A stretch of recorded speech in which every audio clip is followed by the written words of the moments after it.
వాళ్ళకైతే మన జగనన్న పాలన బాగా నచ్చింది. అన్ని విధాలుగా జగనన్న పాలనలో అన్ని ముందంజల్లో ఆడవాళ్ళకి ప్రిఫరెన్స్ ఇచ్చారు.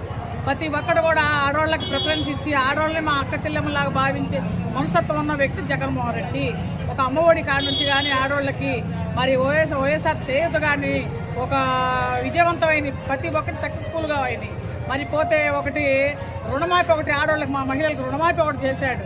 చాలా ఒకటి రెండు మూడుగా చాలా విధంగా కూరగాయల వ్యాపారాలకి ఆడవాళ్ళకి ప్రిఫరెన్స్ ఇచ్చాడు.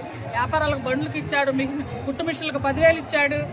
ఒకటి ఆటో వాళ్ళకి ఇచ్చాడు, చాలా మందికి ఇచ్చాడు. అందుకని వాళ్ళ ఆడవాళ్ళు మొత్తం కలిసి ప్రతి ఒక్కళ్ళం కూడా మేము జగనన్నకు సపోర్ట్ చేసి దీన్ని బలోపేతం చేసి ముందడుగు పోవాలన్నదే మా కోరిక.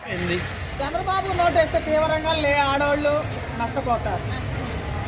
ఒకటి అమ్మఒడి ఇవ్వడు, ఒకటి ఏదన్నా కుట్టు మిషన్ వాళ్ళకి ఇవ్వడు, ఏమీ ఇవ్వడు.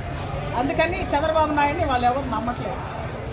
జగన్మోహన్ రెడ్డి గారికి నమ్మకంగా ఓటేస్తామని ఆడవాళ్ళు ఎక్కడ పెట్టినా సిద్ధం మీటింగ్లో కానీ ఎక్కడైనా కానీ ముందంజలో ఉన్నది లేడీసే. ఎమ్మారెడ్డి గారు అన్నది ఆయన చేస్తున్నాడు. మన రామకృష్ణారెడ్డి గారు నాలుగు మాటలు ఎలక్షన్లో ఓటమి లేకుండా గెలిచిన వ్యక్తి పిన్నెల్లి రామకృష్ణారెడ్డి గారు. ఆడవాళ్ళందరం కూడా పోగానే ఆఫీసుల కాడికి పోగానే అక్క చెల్లెమ్మలాగా సోదర భావాలాగా మాకు మొత్తం ఫుల్ సపోర్ట్ ఇచ్చి ప్రతి ఒక్క విషయంలో కూడా మాకు ఫుల్ సపోర్ట్ ఇచ్చి మా ఆయన పక్కన కూర్చోబెట్టుకునే అంత మనస్తత్వం పిన్నెల్లి రామకృష్ణారెడ్డి గారికి.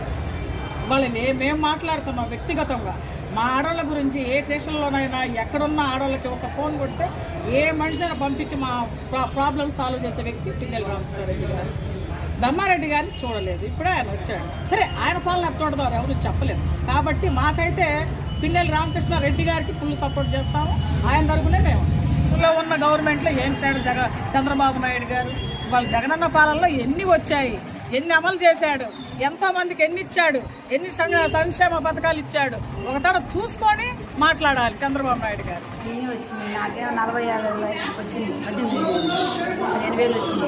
3 సార్లు వేసాను, బాగానే వచ్చింది. ఇల్లు ఇచ్చాడు పిల్లలకి, మా పిల్లలకి అమ్మఒడి పడది, అవన్నీ పడ్డాయి. రామకృష్ణారెడ్డిని కూడా గెలిపించుకోవాలా, జగన్మోహన్ రెడ్డి గెలిపించుకోవాలా. వేసేదే ప్లాన్. పథకాలు వద్దు, వాళ్ళవి వద్దు, అసలు ఆయన వద్దే వద్దు. మాకు జగనే కావాలా, మళ్ళీ గెలవాలా, మళ్ళీ ఆయన అందరికీ లేని వాళ్ళు రావాలి, మళ్ళీ జగన్ కూడా రావాలి. 18,000 వస్తున్నాయి, డోక్రాలు వస్తున్నాయి, పెన్షన్ వస్తున్నాయి, మాకు వస్తున్నాయి, అన్నీ వస్తున్నాయి. కాబట్టి జగనన్న గెలిపించుకున్నాం అనుకోండి. పైన జగనన్న రావాలి, మాచర్లో రామకృష్ణ రాష్ట్రంలో ఎంతో మంది కుటుంబాలకి జగనన్న వల్ల చాలా న్యాయం కలిగింది. పేద కుటుంబాలకి ముఖ్యంగా మేము లబ్ధి పొందకపోయినా కానీ మన రాష్ట్రంలో ప్రతి ఒక్కరు కూడా లబ్ధి పొందారు. చాలా సంతోషం ఉంది. మా దగ్గర అయితే రామకృష్ణారెడ్డి గారే మళ్ళీ ఎమ్మెల్యేగా వస్తారని మేము గట్టిగా చెప్తున్నాము. 4 సార్లు ఎమ్మెల్యే గెలిచిందంటే మీరు అర్థం చేసుకోండి. అదే ఎమ్మెల్యే గారు ఏ రకంగా చేస్తే 4 సార్లు ఎమ్మెల్యే గెలుస్తారు. ఇప్పుడు కూడా చెప్తున్నా, ఎమ్మెల్యే గారే మళ్ళీ రామకృష్ణారెడ్డి గారు వస్తారు.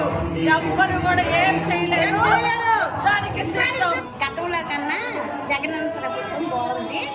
అమ్మఒడి వస్తుంది, నాకు ఇళ్ల స్థలం వచ్చింది, మావయ్య గారికి పెన్షన్ వస్తుంది. అందుకనే జగనానికి వేయాలని.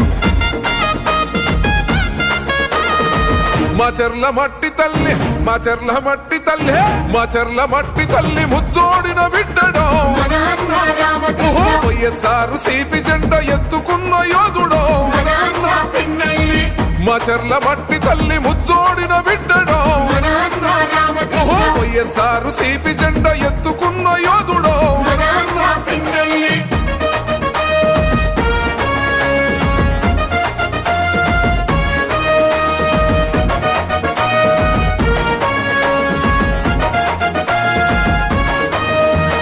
జనం కొరకు జగనన్న సంధించిన బాణమో, సంద్రంలా ఎగిసే పల్నాడు పౌరుషోనివో,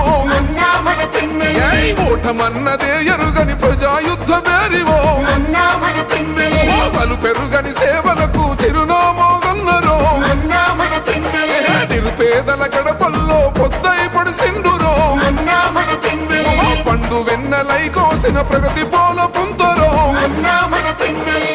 మాచర్ల మట్టి తల్లి, మాచర్ల మట్టి తల్లి, మాచర్ల మట్టి తల్లి ముద్దోడిన బిడ్డడో,